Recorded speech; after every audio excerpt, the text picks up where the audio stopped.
ध्रुवीकरण की सियासत पर राहुल सिन्हा क्या कहते हैं, मैं उनके पास भी जाऊंगा, लेकिन उससे पहले आपको बता दें कि जय श्री राम के नारे पर टीएमसी सांसद नुसरत जहां ने बीजेपी को निशाने पर लिया है।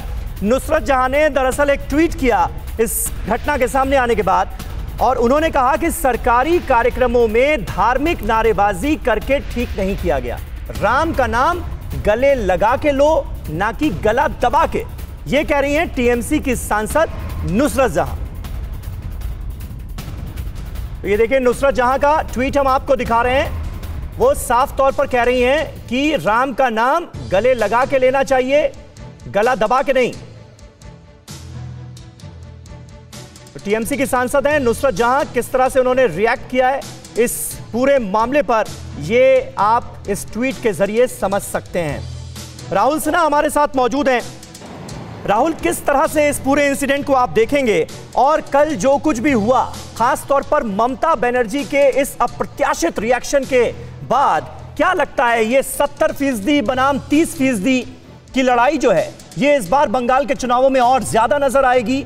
ध्रुवीकरण की एक पिच तैयार होती हुई नजर आ रही है क्या? समीर, देखिए, एक चीज़ तो पहले हमें समझनी होगी कि सरकारी कार्यक्रमों में इस तरीके के जो कार्यक्रम होते हैं उसमें जय श्री राम का नारा लगाना चाहिए या नहीं लगाना चाहिए, इसको लेकर ना तो कोई गाइडलाइंस है ना कोई प्रोटोकॉल है। मैंने पता नहीं कितने सरकारी कार्यक्रम ऐसे अटेंड किए हैं, उसमें जाकर कवरेज की है। कुछ चीज़ें होती हैं जो अगर आपको लगता है कार्यक्रम की तरफ से जो आयोजक होते हैं वो बता देते हैं कि आपको ये करना है, ये नहीं करना है, लेकिन ये कहीं नहीं कहा जाता कि आप ये नारे लगा सकते हैं या नहीं लगा सकते हैं। तो ये तो बहुत स्वाभाविक सी बात है कि अगर आप उस ट्रैक पर जाते हैं और कहते हैं कि सरकारी कार्यक्रमों में ऐसे नारे नहीं लगाए जाने चाहिए, तो ये बात आपके दिमाग की तो हो सकती है, लेकिन कानून के हिसाब से, नियम के हिसाब से ऐसा कहीं कुछ है नहीं। दूसरा महत्वपूर्ण मुद्दा, ममता बनर्जी ने जो कल किया वो अप्रत्याशित बिल्कुल भी नहीं है।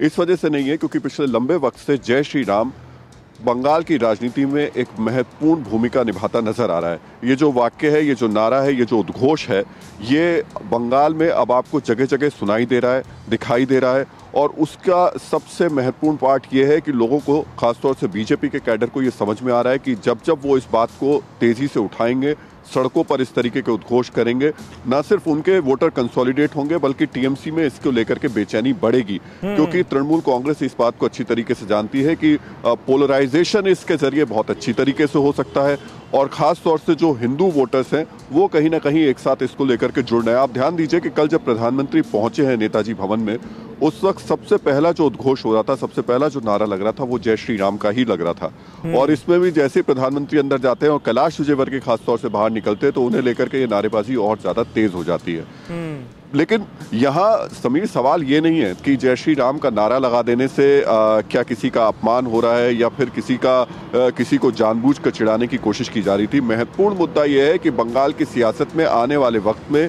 जय श्री राम एक बहुत बड़ी भूमिका निभाने वाला है, और मुझे लगता है कि शायद 1 या 1.5 महीने बाद आप देखेंगे कि क्लियर कट लाइन खड़ी होगी इस मामले पे। ठीक है राहुल, बिल्कुल बने रहे आप हमारे साथ। न्यूज़ टॉप 9 रोज सुबह 7 बजे और शाम 7 बजे सिर्फ TV9 भारतवर्ष पर।